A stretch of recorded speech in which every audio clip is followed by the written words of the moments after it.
Welcome back, Canonites. Well, it's been a fun ride, but we're finally here. This week marked the release of the final issue of Halo Rise of Atriox. Since it was announced, this comic series has been a big deal, and overall it has not failed to impress. Each issue explored Atriox from various points of view, fleshing out his character and exploring not only why Atriox is the legend described in Halo Wars 2, but why those that follow him have chosen to do so. The final issue of the series follows suit, giving us a strong final issue to close out the series. Issue 5 opens introducing us to a new character, an old chieftain by the name of Jovis. Jovis and his pack are found attacking Braden Station, a UNSC repair and resupply facility. Right away we can see that Jovis is a fairly interesting Jiralhanae. Wearing old and damaged Halo 3 chieftain's armor, lacking much of the upper body protection, we find him jumping from a phantom straight into the heart of battle. Cue Shoot to Thrill by AC/DC. Armed with dual spikers, Jovis leads his pack into the UNSC compound as Marines retreat inside. Jovis busts in and grabs the leader, having his second-in-command, Buka, relay Jovis' legend to the human. Buka does so, but the Marine doesn't have the expected reaction. Buka reveals that the Marine had been afraid because he thought that Jovis was Atriox. Understandably, this infuriates Jovis. In his rage, Jovis orders his forces to track down Atriox. Quite conveniently, the bridge crew had been listening in on distress calls from an old Covenant planet called Karava, where Atriox is currently laying siege. And so, that is where Jovis directs his ship. Fun side note, Karava actually appeared back in Halo Escalation issue 5. Captain Thomas Lasky, Spartan IRA, and Petra Janaszek traveled there to speak with the Sangheili named Zeph Tral about an attack on peace talks in a previous issue. By 2558, Karava would become a thriving hub of scum and villainy, home to several former Covenant species and some humans. Upon arriving, Jovis is confronted by Let Valir and enduring conviction. Let asks if Jovis and his forces had come to join the Banished. Somewhat surprisingly, Jovis claims ignorance of what the Banished are. Let explains that the Banished are those who follow Atriox, which infuriates Jovis further. He claims Jiralhanae do not band with Sangheili and give themselves names. Let briefly relates how he came to join the Banished, how Atriox gave him and others the chance to fight for themselves to truly be free. But Jovis is uninterested, determined to see Atriox. Let informs him that Atriox is on Karava, and Jovis orders his forces to the ground. Expecting enduring conviction to block them, Jovis is surprised when the carrier does nothing.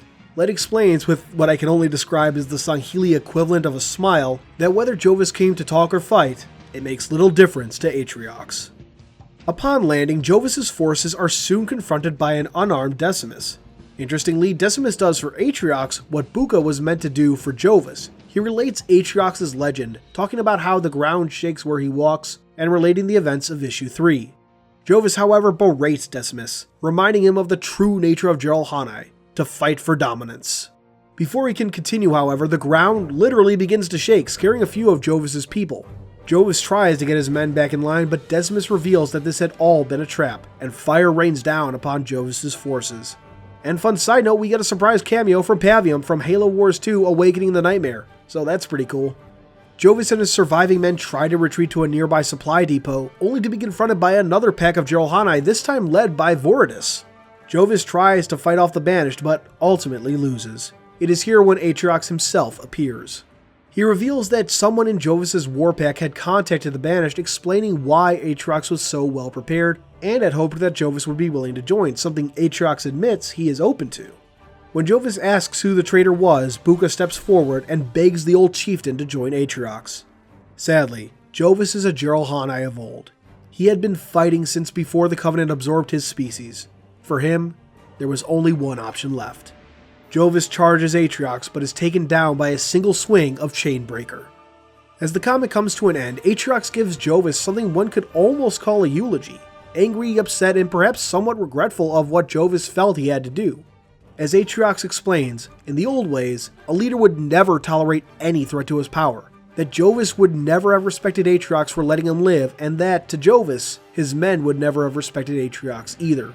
But Atriox affirms that he welcomes strength, so long as it is put to use for the Banished, and his men rally to their leader's cry. And that's the 5th and final issue of Halo Rise of Atriox.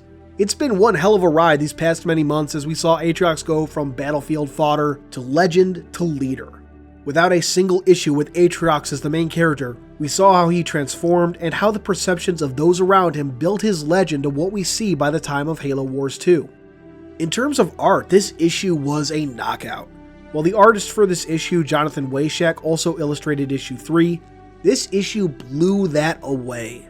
The quality was amazing, the action clear, and the faces beautifully expressive. Wayshak has done some great work before, but I feel like this issue took the cake for him personally and the series overall.